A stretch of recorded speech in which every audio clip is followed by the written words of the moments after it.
Good evening, fellow Americans. I had hoped when I became president I would not have to do this again. Another massacre, Yuvarde, Texas, an elementary school. Beautiful, innocent, second, third, fourth graders. And how many scores of little children who witness what happened see their friends die as if they're on a battlefield, for God's sake.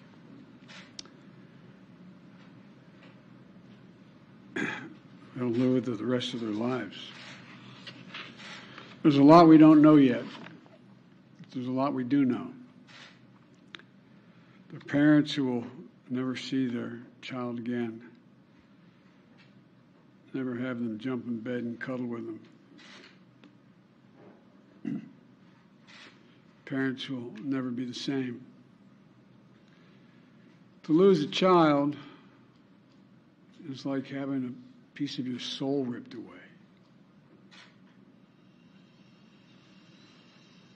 There's a hollowness in your chest. You feel like you're being sucked into it and never going to be able to get out. Suffocating. It's never quite the same. It's the feeling shared by the siblings and the grandparents and the family members and the community that's left behind. Scripture says, Jill and I have talked about this in different contexts, in other contexts. The Lord is near to the brokenhearted and saves the crushed in spirit. So many crushed spirits. So tonight, I ask the nation to pray for them. Give the parents and siblings the strength in the darkness they feel right now. As a nation, we have to ask, when in God's name are we going to stand up to the gun lobby? When in God's name we do what we all know in our gut needs to be done? It's been 3,448 days, 10 years since I stood up at a high school in Connecticut, a grade school in Connecticut, where another gunman massacred 26 people, including 20 first graders at Sandy Hook Elementary School. Since then, there have been over 900 incidents of gunfires reported on school grounds. Marjorie Stoneman Douglas High School in Parkland, Florida. Santa Fe High School in Texas. Oxford High School in Michigan. The list goes on, and the list grows when it includes mass shootings at places like movie theaters, houses of worship, as we saw just 10 days ago, at a grocery store in Buffalo, New York. I am sick and tired of it. We have to act. And don't tell me we can't have an impact on this carnage. I spent my career as a senator and a vice president working to pass common sense gun laws. We can and won't prevent every tragedy, but we know they work and have positive impact. When we passed the assault weapons ban, mass shootings went down. When the law expired, mass shootings tripled. The idea that an 18-year-old kid can walk into a gun store and buy 2 assault weapons is just wrong. What in God's name do you need an assault weapon for except to kill someone? Deer aren't running through the forest with Kevlar vests on, for God's sake. It's just sick. And the gun manufacturers have spent 2 decades aggressively marketing assault weapons, which make them the most and largest profit. For God's sake, we have to have the courage to stand up to the industry. Here's what else I know. Most Americans support common sense laws, common sense gun laws.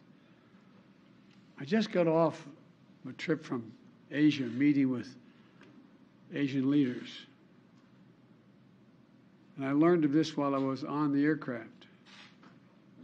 And what struck me on that 17-hour flight, what struck me was these kinds of mass shootings rarely happen anywhere else in the world. Why? They have mental health problems. They have domestic disputes in other countries. They have people who are lost. But these kinds of mass shootings never happen with the kind of frequency they happen in America. Why? Why are we willing to live with this carnage? Why do we keep letting this happen? Where in God's name is our backbone to have the courage to deal with it and stand up to the lobbies? It's time to turn this pain into action for every parent, for every citizen in this country. We have to make it clear to every elected official in this country. It's time to act. It's time for those who obstruct or delay or block the common sense gun laws. We need to let you know that we will not forget. We can do so much more. We have to do more. Our prayer tonight is for those parents lying in bed and trying to figure out,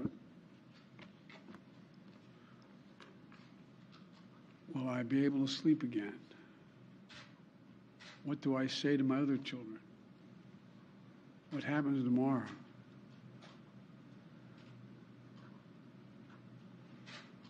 May God bless the loss of innocent life on this sad day.